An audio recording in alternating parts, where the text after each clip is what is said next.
नमस्कार, मी कॅप्टन स्मिता गायकवाड.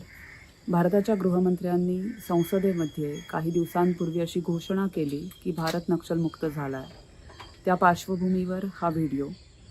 या व्हिडिओमध्ये आपण नक्षलवाद म्हणजे नक्की काय, नक्षलवादाचा भारतातला इतिहास आत्तापर्यंतचा कसा राहिला आहे आणि खरंच भारत नक्षलमुक्त झाला आहे का, आणि झाला असेल तर पुढे काय, या प्रश्नांची उत्तरं पाहणार आहोत. भारताचा नक्षलवादाचा इतिहास जर का पाहायचा झाला तर प्रामुख्याने तो 3 भागांमध्ये डिवाईड करता येतो.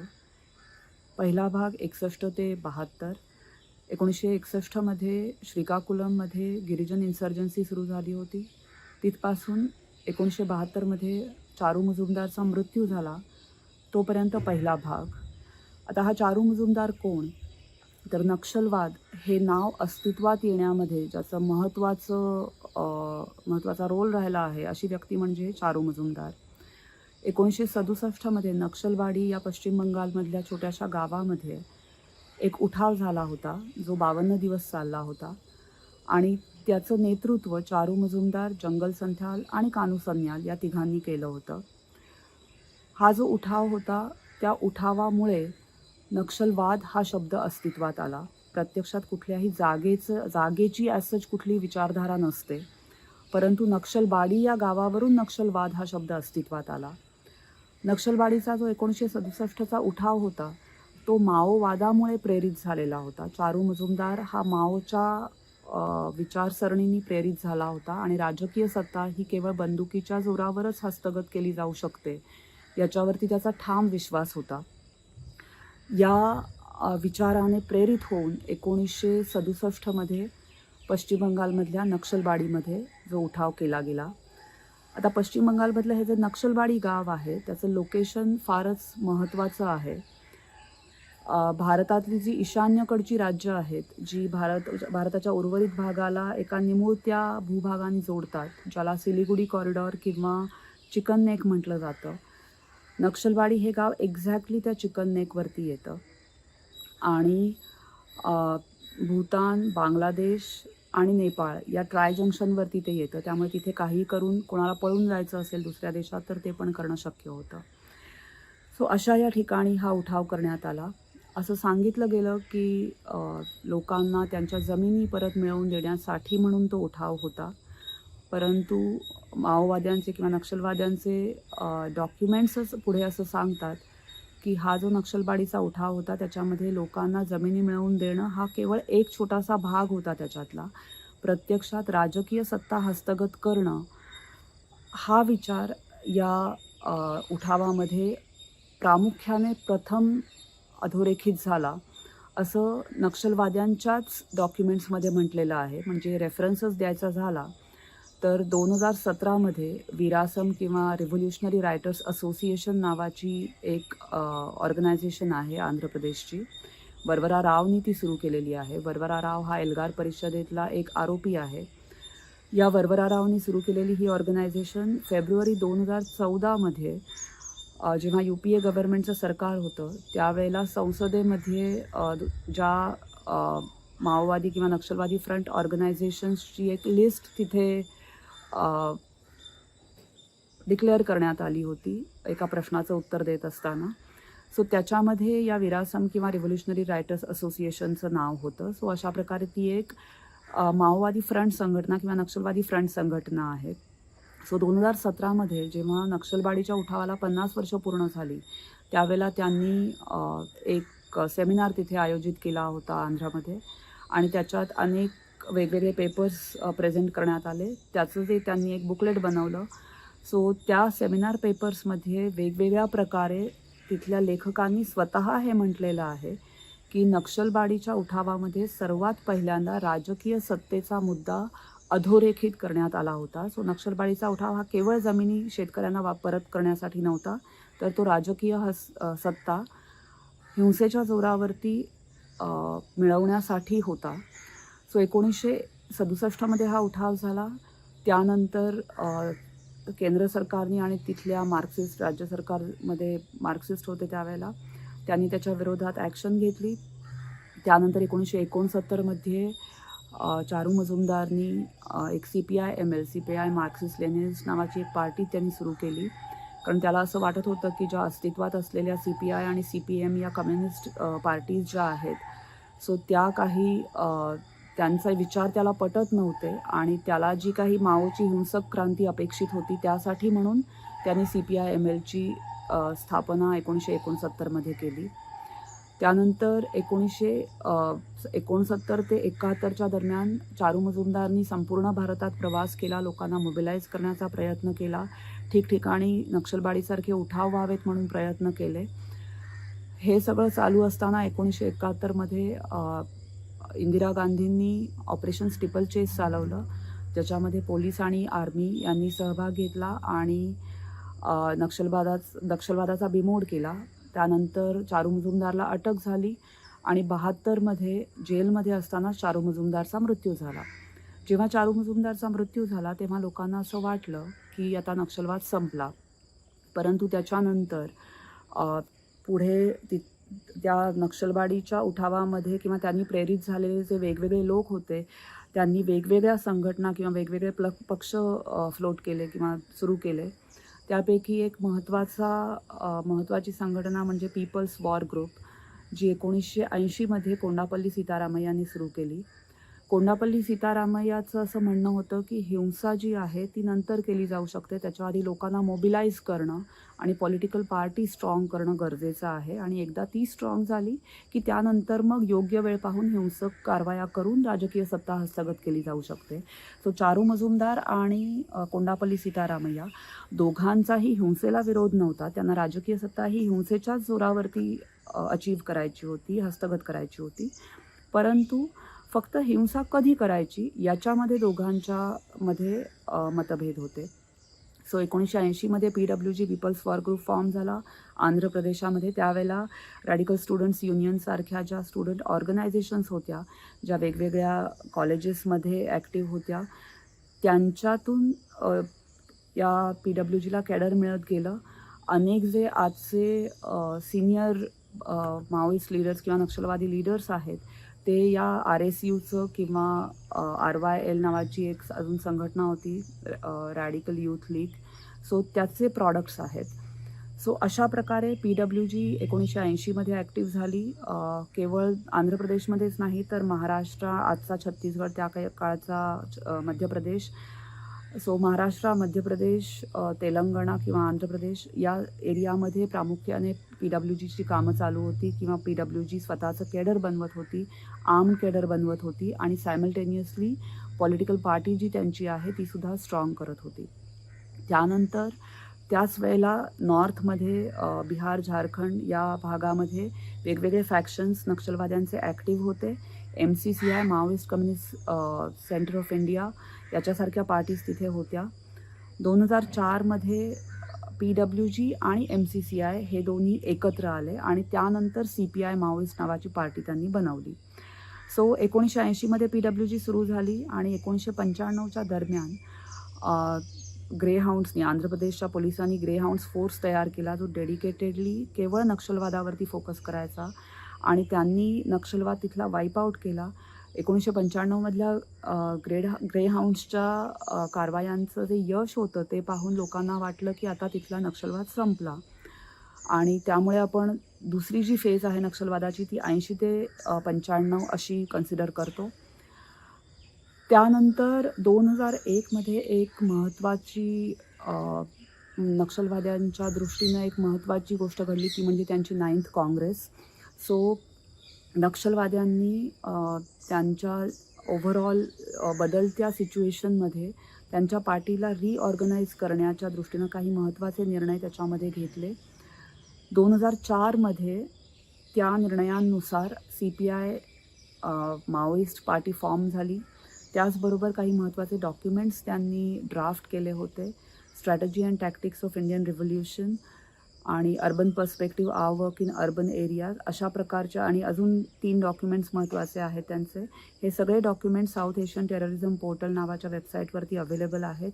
ओपन सोर्स डॉक्युमेंट्स आहेत जे बघता येऊ शकतात. सो स्पेशली नक्षलवाद्यांचं जे strategy and tactics of Indian revolution नावाचं डॉक्युमेंट आहे त्याच्यामध्ये सुद्धा त्यांचं उद्दिष्ट किंवा त्यांचं ऑब्जेक्टिव्ह काय आहे, तर achieving political power through protracted people's war हे त्यांचं ऑब्जेक्टिव्ह त्यांनी लिहिलेलं आहे. सो कुठेही नक्षलवादी लोकांचा विकास करण्यासाठी तिथे आलेले नव्हते, तर केवळ राजकीय सत्ता हस्तगत करण्यासाठी, आणि तीसुद्धा बंदुकीच्या जोरावर हस्तगत करण्यासाठी. आणि ती हस्तगत करण्यासाठी जे आर्म कॅडर त्यांना पाहिजे होतं त्याला ट्रेन करण्यासाठी दंडकारण्य हा सुटेबल झोन होता, सुटेबल एरिया होता.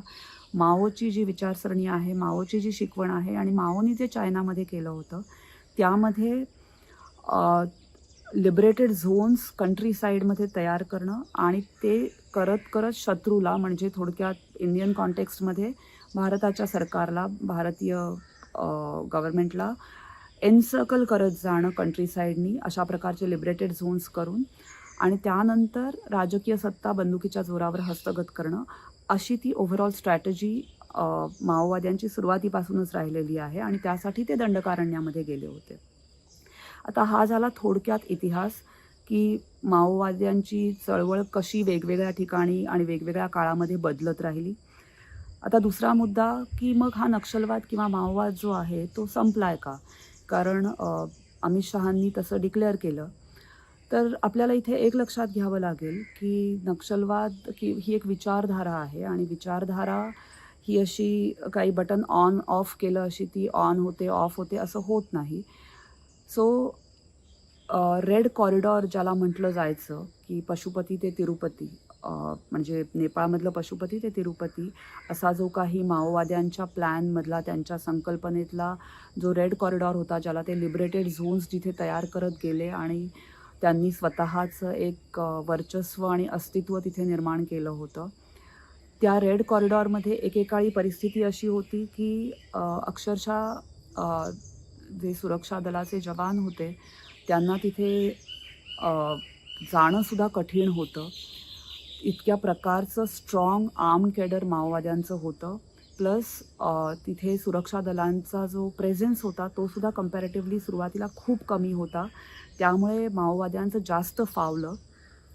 सो अशा प्रकारच्या रेड कॉरिडॉरमध्ये एकेकाळी जेव्हा जवान जाऊसुद्धा शकत नव्हते किंवा तिथे गेले तरी IEDs लावलेल्या असायच्या, अनेक मृत्यू व्हायचे. तुम्हाला 2010चा चिंतलनारची ती घटना आठवत असेल, की ज्याच्यामध्ये 76 CRPF जवान केवळ एका IED ब्लास्टमध्ये त्यांचा मृत्यू झाला होता. म्हणजे असे अनेक इन्सिडेंट्स झालेले आहेत. हजारो सुरक्षा दलांचे जवान, त्याशिवाय तिथले जे इनोसंट सिव्हिलियन्स आहेत, सामान्य माणसं जी आहेत, सामान्य आदिवासी जे आहेत, ते या नक्षलवाद्यांच्या हिंसेमध्ये बळी गेलेले आहेत. सो अशा रेड कॉरिडॉरमध्ये जिथे एकेकाळी एंट्री पॉसिबल नव्हती, तिथे आता माओवाद्यांना धूळ चारत सुरक्षा दलाच्या जवानांनी फॉरवर्ड एरियाजमध्ये बेसेस तयार केलेले आहेत.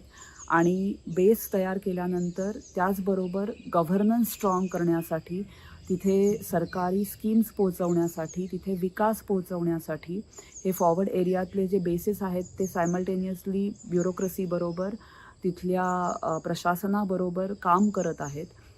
ही निश्चितच एक महत्त्वाची बाब आहे. आणि त्यामुळे जरी नक्षलवाद किंवा नक्षलवादी विचारधारा 100% संपलेली नसली तरी अमित शहांनी जे म्हटलं की भारत नक्षलमुक्त झाला आहे, सो 100% झाला नसला तरी रेड कॉरिडॉर निश्चितच नक्षलवाद्यांच्या हातातून गेलेला आहे. तिथे सुरक्षा दलाच्या जवानांनी त्यांना धूळ चारलेली आहे. तिथे त्यांचा प्रेझेन्स आता नक्षलवाद्यांचा निग्लिजिबल झालेला आहे. नक्षलवाद्यांवरती अशी वेळ आलेली आहे की त्यांना आता आर्म कॅडर किंवा जी हिंसक कारवाया आहेत त्या तर दूरची गोष्ट, त्यांच्या अस्तित्वाचा प्रश्न निर्माण झालेला आहे. आणि म्हणून त्यांच्यापैकी बऱ्याच जणांनी, शेकडो लोकांनी शरणागती पत्करण्याचा मार्ग स्वीकारला आहे. सो हा झाला एक भाग, की 100% जरी संपला नसला तरी ॲटलिस्ट हा खूप मोठा पुशबॅक मिळालेला आहे माओवाद्यांना. आणि एक ज्याला आपण एक महत्त्वाचा मैलाचा दगड म्हणता येईल भारताच्या नक्षलवाद विरोधी लढाईतली ही खरंच खूप महत्त्वाची घटना आहे. म्हणजे ऑपरेशन कगार असेल, ऑपरेशन ब्लॅक फॉरेस्ट असेल, यासारखे जे ऑपरेशन्स रिसेंटली चालवले गेलेत ते एक शेवटचा धक्का होता माओवाद्यांसाठी आणि त्यामुळे माओवादी आता जेरीस आलेले आहेत हे निश्चित आहे. मग याचा अर्थ नक्षलवाद 100% संपला का? तर तसा होत नाही. मी या ज्या काही शरण आलेल्या माओवादी जे आहेत, तर स्पेशली जे सीनियर कॅडर्स आहेत, तर त्यांच्या दृष्टीनं ही एक रणनीती आहे असं मला वाटतं. म्हणजे बऱ्याचशा शरणागत माओवाद्यांचे जर का आपण मुलाखती त्यांच्या ऐकल्या तर आपल्याला हे लक्षात येईल की ते सातत्यानं हे म्हणत आहेत की आम्ही हेल्पलेस होतो. आता परिस्थितीच अशी होती की ज्याच्यात आर्म्ड स्ट्रगल शक्य नव्हता आणि म्हणून त्यांनी शरणागती पत्करली. माओवाद्यांच्या स्ट्रॅटेजी अँड टॅक्टिक्स या डॉक्युमेंटमध्ये जिथे जे ते political power through protracted people's war म्हणजे राजकीय सत्ता दीर्घकालीन संघर्षाच्या माध्यमातून हस्तगत करायची म्हणतात, तिथे ते अजून एक महत्त्वाची गोष्ट बोलतात, ते म्हणजे 3 वेपन्स, की हे जे काही भारताविरोधातलं आणि भारताच्या लोकशाहीच्या विरोधातलं युद्ध यांनी पुकारलेलं आहे त्याचे 3 महत्त्वाची हत्यारं आहेत किंवा 3 महत्त्वाची शस्त्र आहेत असं ते म्हणतात. त्यातलं एक म्हणजे त्यांची पार्टी, दुसरं त्यांच्या फ्रंट युनायटेड फ्रंट म्हणजे फ्रंट ऑर्गनायझेशन्सचं नेटवर्क आणि तिसरं म्हणजे आर्म्ड कॅडर. या 3 शस्त्रांच्या मदतीनं राजकीय सत्ता हस्तगत करायची असं ते म्हणतात त्यांच्या डॉक्युमेंट्समध्ये. पण आज ते असं म्हणत आहेत की आर्म्ड कॅडर किंवा आर्म्ड स्ट्रगल हा सध्याचा ऑप्शन नाही आहे आणि म्हणून त्यांनी तो ऑप्शन सोडलेला आहे. परंतु ॲट द सेम टाईम त्यांच्या पक्षाचं काम, त्यांची विचारसरणी किंवा त्यांचं युनायटेड फ्रंट किंवा ज्या फ्रंट ऑर्गनायझेशन्सच्या माध्यमातून होणारं काम आहे ते त्यांनी सोडलेलं नाही आहे. त्यामुळे ते निश्चितच स्वतःला पुन्हा रिऑर्गनाईज करू शकतात, त्याची शक्यता आपल्याला नाकारता येत नाही. सो नक्षलवाद 100% संपला आहे का? तर 100% संपला आहे असं नाही आहे, परंतु संपण्याच्या मार्गावर आहे असं आपण निश्चित म्हणू शकतो. आता जी काही परिस्थिती इथे आहे रेड कॉरिडॉरमध्ये किंवा बस्तर, गडचिरोलीसारख्या भागांमध्ये जी काही विकासाची गती तिथे आता पकडलेली आहे, ती गती जर का तशीच ठेवली, त्याचबरोबर तिथल्या आदिवासींना स्पेशली नक्षलवादाला ओहोटी लागलेली असताना तिथे फॉरेस्ट राईट्स ॲक्टच्या माध्यमातून इंडिव्हिज्युअल फॉरेस्ट राईट्स आणि कम्युनिटी फॉरेस्ट राईट्स म्हणजे वैयक्तिक दावे आणि त्यांना पूर्ण गावांना जे काही जमिनीचे पट्टे मिळतात कम्युनिटी फॉरेस्ट राईट्समध्ये, ते जर का मिळाले तर तिथली लोकशाही बळकट होण्याच्या दृष्टीनं ते अजून महत्त्वाचं पाऊल ठरेल. त्याचबरोबर पेसाच्या माध्यमातून, पेसा ॲक्ट जो आहे त्या माध्यमातून तिथे ग्रामसभा ज्या आहेत त्या बरेच ठिकाणी बऱ्याच गावांमध्ये त्या असतीलसुद्धा, परंतु केवळ कागदावरती ते न राहता ग्रामसभा फॉर्म करून त्यांना त्यांचे हक्क आणि त्यांना त्यांची ओव्हरऑल कर्तव्य की कशा प्रकारे काम करायचं याचं प्रशिक्षण मिळालं तर त्याचासुद्धा मोठ्या प्रमाणावरती तिथे लोकशाही बळकट होण्यामध्ये आणि पुन्हा एकदा माओवाद तिथे येऊ नये, पुन्हा एकदा माओवाद ग्रो होऊ नये, नक्षलवादी तिथे पुन्हा त्यांना रस्ता मिळू नये आतमध्ये येण्यासाठी किंवा रिऑर्गनाईज होण्यासाठी, त्या दृष्टीनं हे महत्त्वाचं आहे. त्याचबरोबर एक मला असंही वाटतं की तिथे बऱ्याचशा म्हणजे टुरिझमला छत्तीसगडसारख्या भागामध्ये खूप स्कोप आहे, परंतु आत्ता सध्या ज्या काही टुरिझमच्या ॲक्टिव्हिटीज आहेत किंवा टुरिझमचे इनिशिएटिव्ज आहेत, तर नॉर्थमधून, उत्तर भारतातून येऊन तिथे स्थायिक झालेले जे बिझनेस फॅमिलीज आहेत, बिझनेसची कुटुंबं आहेत, त्यांच्यातर्फे सुरू झालेले ते इनिशिएटिव्ज आहेत. तिथे आदिवासींच्या तर्फे सुरू झालेले असे इनिशिएटिव्ज खूप कमी आहेत. म्हणजे टुरिझमचे इनिशिएटिव्स तिथे सुरू झालेले आहेत आदिवासींतर्फे सुद्धा, पण ते फार कमी प्रमाणात आहेत. तर जर का त्याच्यामध्ये वाढ झाली तर आदिवासीसुद्धा तिथले उद्योजक होऊ शकतात. म्हणजे केवळ बाहेरचे कोणीतरी उत्तर भारतीय लोक येऊन तिथे वेगवेगळे इनिशिएटिव्ह, वेगवेगळे बिझनेसेस सुरू करणार आणि आदिवासी त्यांच्यासाठी काम करणार, याऐवजी जर का आदिवासींनी तिथे स्वतःहून उद्योजक बनले आणि त्या दृष्टीनं जर का सरकारने त्यांना ट्रेनिंग्स दिलं तर त्याचासुद्धा निश्चितच उपयोग होऊ शकतो. याशिवाय सध्या आपण कायमच रिन्युएबल ऑप्शन्सचा विचार करत असतो, रिन्युएबल एनर्जीचा विचार करत असतो. काही वर्षांपूर्वी मी एक बेअरफूट कॉलेज नावाचं राजस्थानमधलं एक ठिकाण आहे, जे बंकर रॉय आणि अरुणा रॉय यांनी सुरू केलेलं. आणि तिथे मी गेले असताना तिथे एक स्त्री होती जी हार्डली 4वी-5वी शिकलेली असेल. त्या स्त्रीनं तिथे 2 स्टुडंट्स आले होते, NIITचे स्टुडंट्स होते आणि म्हणजे ते इंटर्नशिपसाठी आलेले होते आणि ती स्त्री त्यांना शिकवत होती. ती कुठे शिकली तर UNDPचे काही इनिशिएटिव्स होते जे बेअरफूट कॉलेजने ऑर्गनाईज केले होते तिथल्या स्त्रियांसाठी. त्याच्या माध्यमातून स्त्रियांना त्यांनी सोलर पॅनल्स कसे रिपेअर करायचे, कसे मेंटेन करायचे, त्यांचे कनेक्शन्स कसे करायचे, अशा प्रकारचं ट्रेनिंग दिलं होतं. ते पाहिल्यावरती आणि सद्य परिस्थितीमध्ये आणि जर का आपण छत्तीसगडचं किंवा इव्हन फॉर दॅट मॅटर गडचिरोलीचं तापमान पाहिलं तर सोलर इंडस्ट्री तिथे निश्चितच येऊ शकते. जिथे जंगल नाही आहे, जिथे प्लेन एरिया आहे किंवा थोड्याफार प्रमाणामध्ये जरी प्लेन एरिया असेल तिथेसुद्धा सोलर इंडस्ट्री सर्वाईव्ह होऊ शकते. सो या पार्श्वभूमीवरती जर का तिथल्या आदिवासींना अशा प्रकारचे ट्रेनिंग देण्यात आले आणि तिथल्या आदिवासींनी स्वतःच्या ज्या एनर्जी नीड्स आहेत त्या अशा प्रकारच्या एंटरप्रेन्योरशिप ज्या रिन्युएबल एनर्जीशी रिलेटेड असतील त्याच्यामध्ये इनिशिएटिव्ह घेऊन जर का त्यांनी ते पुढे घेऊन जाऊ शकले तर ते सुद्धा त्यांच्या ओव्हरऑल डेव्हलपमेंटच्या दृष्टीनं एक महत्त्वाचं पाऊल ठरेल.